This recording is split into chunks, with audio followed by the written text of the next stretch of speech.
Uttaranchal TV 24 live. Potka के सोनगढ़ा गांव में पारंपरिक नेताओं का 2 दिवसीय क्षमता विकास कार्यशाला का आयोजन। पोटका के तेतलापोड़ा पंचायत अंतर्गत सुदूरवर्ती गांव सोनागाड़ा में पर्यावरण चेतना केंद्र बड़ा सिकदी एवं ग्राम सभा सोनागढ़ा के संयुक्त तत्वाधान में 2 दिवसीय पारंपरिक नेताओं का क्षमता विकास कार्यशाला का आयोजन हुआ। कार्यशाला में पारंपरिक नेताओं की पहचान एवं उसकी दायित्व पर चर्चा करते हुए 20 जनवरी 2026 को जो पेशा नियमावली सरकार ने पारित किया है उस पर बारीकी से अध्ययन भी किया गया। तत्पश्चात ग्राम सभा को दिया गया प्रदत्त अधिकार पर सौभागियों के द्वारा सामूहिक चर्चा के दरमियान निकाल कर आया। ग्राम सभा एवं ग्राम सभा को सशक्त कर प्रदत्त अधिकारियों को बहाल करने पर जोर देना होगा। दूसरे दिन 19 फरवरी को वन एवं पर्यावरण पर विचार हुआ कि वन एवं पर्यावरण को संरक्षण करना है। जंगल संरक्षण में जंगल में लगने वाली सामूहिक रूप से आग को रोकना, क्योंकि वन अधिकार कानून में ग्राम सभा को सर्वोपरि माना है। वन कटाई से लेकर वन पर संभावित खुदाई से सचेत रहना होगा। ग्राम सभा के माध्यम से इसको पहरादारी और संरक्षण पर ज़्यादा ध्यान देना होगा ताकि वन पर्यावरण संतुलन बना रहे। इस 2 दिवसीय कार्यशाला में पर्यावरण चेतना केंद्र के निदेशक सिद्धेश्वर सरदार, ग्राम प्रधान अजीम सरदार, उप मुखिया प्रमीला सरदार, प्रधान मियाँ लाल भूमिज, लिविंग भूमिज, शिवचरण हांसदा, हरीश भूमिज, मोहन मांझी, गोपाल किस्कू, जावा टुडू, प्रियंका मुंडा, आनंद सरदार, अनीता कुमारी, गौरी सरदार, लक्ष्मी सिंह, अर्जुन सरदार, सुरेश सरदार, लखींद्र सरदार, रीला सरदार, अजीत सरदार, सुखलाल सरदार, रामेश्वर सरदार, रविंद्रनाथ सरदार, मतेश्वर सरदार, घासीराम मुंडा आदि उपस्थित रहे। थोड़ा तेतला पंचायत के बहुत जंगल इलाका है सोनागढ़ा, उसमें पर्यावरण चेतना थे ये हम लोग 2 दिवसीय कार्यशाला कर रहा है।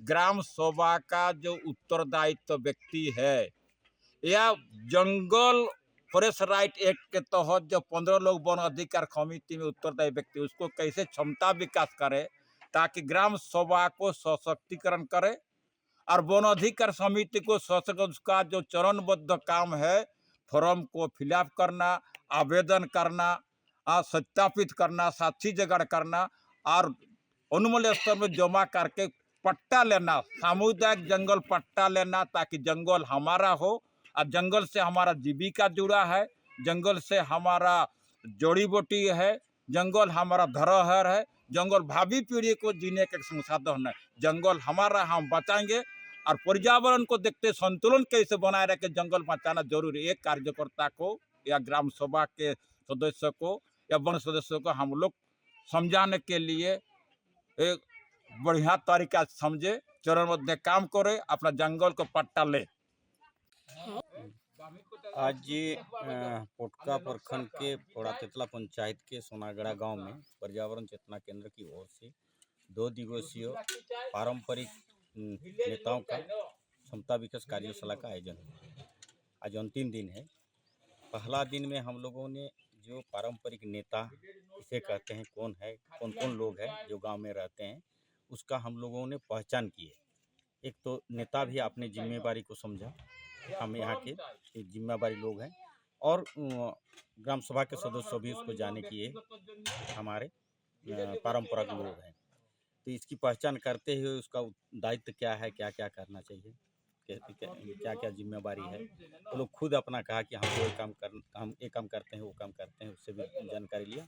और फिर इसको आज जो पेशा नियमावली 2 माने जनवरी 2026 को जो आया, इस विषय के अनुसार उसको अवगत कराया गया और उसमें 2-3 चीज़ निकल के आया सारे चर्चा के बाद कि पहले तो ग्राम सभा है कि नहीं, ग्राम सभा की परिभाषा, ग्राम सभा है कि नहीं, कब से है, क्या है, इसको स्पष्ट किया। ग्राम सभा किसे कहते हैं, ग्राम सभा क्या है, और इसका सशक्तिकरण और इसके प्रदत्त जो कानून है इसका जानकारी देकर उसको जमीन स्तर पर लागू करने की बात को स्पष्ट किया गया कि जो हमारे अगवा सरकार ने जल जंगल जमीन को प्राथमिक रक्षा करने का जो जिम्मेवारी दिया है कि ग्राम सभा के अनुशंसा के बगैर नहीं हो सकता है, इसको लोगों ने एक इससे अवगत हुए और अपना संसाधनों का भी पहचान किया कि कौन कौन हमारा सामुदायिक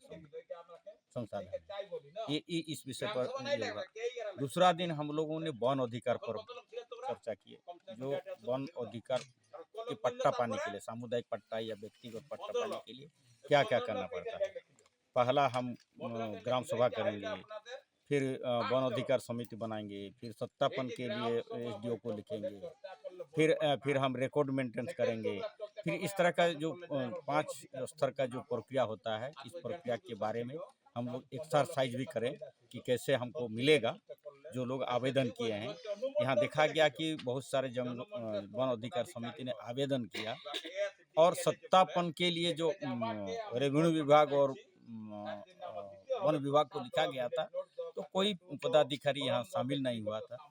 तो उस काम को और कैसे ग्राम सभा बैठकर वन अधिकार समिति मिलकर आगे जारी करेगा, इसको थोड़ा सा गति देने की काम किया गया। क्योंकि अभी देखा गया कि जो पेशा नियमावली आया है, पेशा हमको हमारे पारंपरिक स्वशासन को मजबूती देगा और जो वन अधिकार समिति है वो हमारा आजीविका को मजबूत करेगा। तो एक तो परंपरा व्यवस्था को ढांचागत मजबूत करना, और दूसरी हमारा आजीविका की जो वन अधिकार देता है, उस आजीविका के में जो लघु वन उपज है उसकी पहचान कर उसका संरक्षण संवर्धन करना। तो ये इसको जब स्पष्ट होता है तब सारे लोगों ने कहता है तब तो जंगल को बचाना है। कैसे बचाना है? जंगल हर साल आग लगता है और ये आग लगने का मौसम है, तो जंगल को पहले तो अपना है तो हम आग से बचाएंगे और फिर हम उसको कटाई से बचाएंगे। अभी जो गर्मी का मौसम में भी जंगल ज़्यादा कटता है, गांव के लोग फ्री रहते हैं तो उसको कैसे बचाएंगे। और साथ ही साथ कभी कभी खनन वाले लोग आते हैं, सर्वे करते हैं, निरीक्षण करते हैं, तो उस खनन वालों को भी हम कैसे पहरा देकर हमारे जंगल के पत्थर, जंगल के धरोहर को और जंगल के पेड़ पौधा को कैसे बचाएंगे। वो ग्राम सभा बैठकर इसका एक ठोस निर्णय लेंगे और उस निर्णय के मुताबिक हमको जो पेशा अधिनियम मिला है उसके अनुसार काम करने के लिए इस 2 दिवसीय कार्यशाला में पारंपरिक नेताओं का क्षमता विकास कार्यशाला का आयोजन को संपन्न किया गया।